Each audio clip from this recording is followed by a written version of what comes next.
Hello and good day to you. It's Talkin really, and today's story on Thursday the 26th of March is in The Guardian, and it's a story that says there have been nearly 500,000 applications for universal credit in the last 9 days.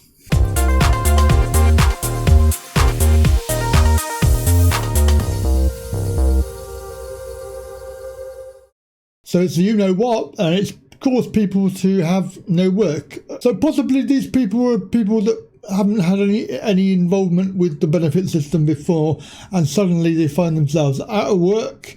As I reported yesterday in my blog, the idea is that these people are now going to find out the reality, the harsh reality of what it's like to be on benefits, and perhaps they will change their tune as far as people, their attitudes towards people who are scum of the earth.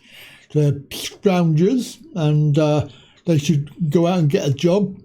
Well, now they're finding out that the 477,000 people that have applied for the benefit in the last 9 days, and they're finding out the reality of universal credit. So this story says hundreds of thousands of people have applied for it since the outbreak of you-know-what.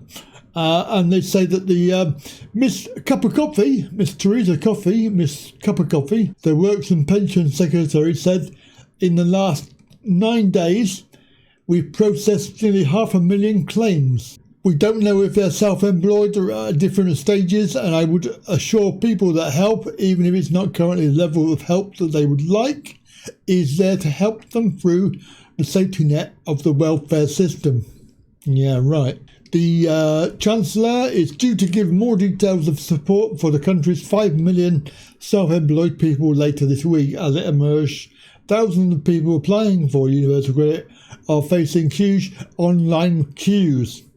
One person tweeted that there was 145,000 people ahead of them waiting to access the claims website, with wait times of more than 1 hour. The Minister, Miss Cup of Coffee, was answering questions from the Works and Pensions Select Committee. Peter Schofield, the department's permanent secretary, who set out how he drastically redeployed staff to try and process the claims. Processing universal credit claims is now the department's main focus, as it has experienced an unprecedented volume of people contacting them seeking benefits. 70,000 of the claims were from those asking for an advance, suggesting people began to struggle with money as soon as the you-know-what began to spread. We made the decision that managing claims and making payments is a number one priority for DWP. Operationally, we can deprioritise other things, he said. So, disability benefits will no longer be assessed in job centres, ending face-to-face assessments,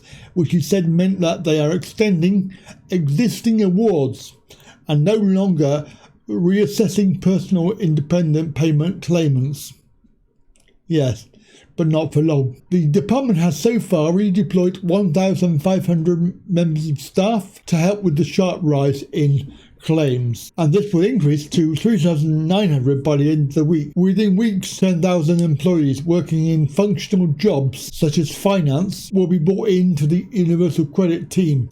Schofield said the first people will start arriving in London job centres tomorrow, that's today, from corporate centre type roles across DWP. He claimed that the online system was working so far well, admitted there have been problems with the online verification system. It's still too early days to know whether people are getting through those in time that I would expect them to. I suspect that there are more people so far who are finding verification is holding them up.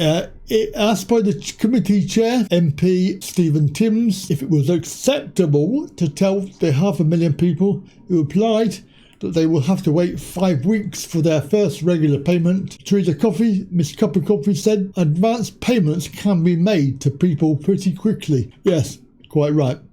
Let's loan them some money. She said they will be sticking with the advanced system, and technically it is difficult to make changes to universal credit structure that people have been asking for. We've been asking for it for about 5 years, but hey, another story. Turning the advance payment into a non-repayable grant is operationally not feasible. She was backed by Schofield, who's her lucky, who said the department would stick with the existing policies.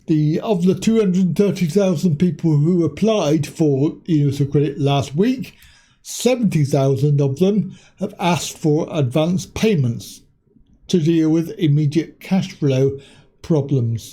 Teresa Coffee, Miss Cup of Coffee, said, I don't see it as being a debt. I see it as about as spreading effectively an annual payment into 13 payments, not rather than 12. Then people can choose early on what level of advance they get. In other words, screw you, we're going to lend you some money.